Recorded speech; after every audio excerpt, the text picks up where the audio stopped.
ওয়াজ মাহফিলে নারী বিদ্বেষী কথাবার্তা বলা হয়, আপনাদেরকে যখন সেবাদাসী বলা হয়, যখন আমাদেরকে পতিতা বেশ্যা বলা হয়, তখন আলটিমেটলি একটা নারীকেই অপমান করা হয়। নারীর প্রতি যেই বিদ্বেষ এখন জুলাইয়ের পরে এই যে বটবাহিনী থেকে এখন রিয়াল আইডিতে পরিণত হয়েছে।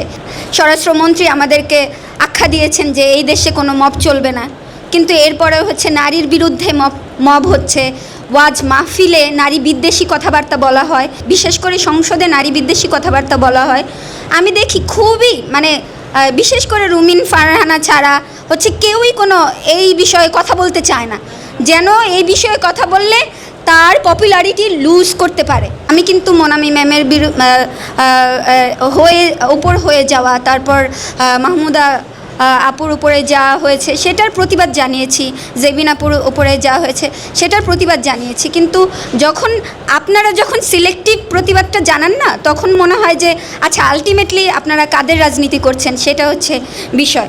বিশেষ করে নারীরাই অনেক ক্ষেত্রে সাবমিট করে এই ধরনের রাজনীতিতে, এবং এই ধরনের রাজনীতি আমাদেরকে আলটিমেটলি পিছায় দিচ্ছে। এবং নারীদেরকে পিছাইলে একটা দেশে সমস্ত জাতি পিছাবে এবং সমস্ত জাতি পিছিয়ে পড়বে। এবং বাংলাদেশে আরেকটা বিষয় আমার ক্ষেত্রে হয়েছে যে বিশেষ করে নারী না, আমি কালো, আমি বাঙালি, বাঙালি যেই অবয়ব সেইটা শাড়ি পরি, তারপর ওয়েস্টার্ন ড্রেস পরি, সেই পোশাক ধরে অ্যাটাক করা হয় এবং আমার বর্ণ নিয়ে অ্যাটাক করা হয়। আরে ভাই, আমি বাঙালি, আমি তো কালোই হব, তাই না?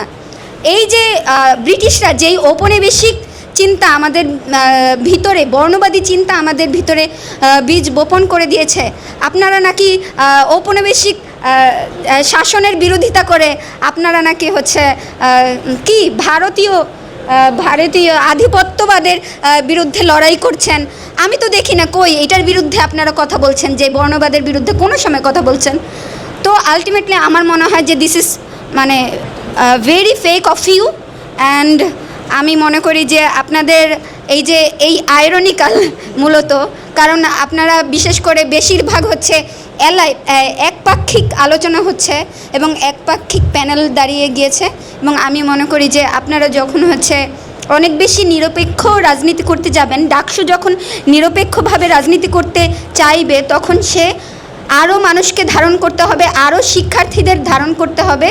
বিশেষ করে এক ধরনের মতাদর্শিক নারীকে ধারণ করলে হবে না, আরও নারী আছে বাংলাদেশে, বিভিন্ন রকমের মতাদর্শের নারী আছে, তাদেরকেও ধারণ করতে হবে। তখনই সেই নারীরা এই প্ল্যাটফর্মে আসবে, ডাকসুর প্ল্যাটফর্মে কথা বলতে আসবে, ডাকসুকে ওন করবে। এবং পরবর্তীতে ডাকসুতে নারীরা যেন সমানভাবে অংশগ্রহণ করতে পারে, প্রার্থিতা নিতে পারে, যেন সে স্লাট শেমিংয়ের ভয়ে, আমরা দেখেছি যে আমরা রিপোর্টও করেছি নির্বাচন কমিশনের কাছে, এই রিপোর্টের কোনো রকমের আমরা ফলাফল দেখি নাই, কোনো প্রতিবাদ দেখি নাই।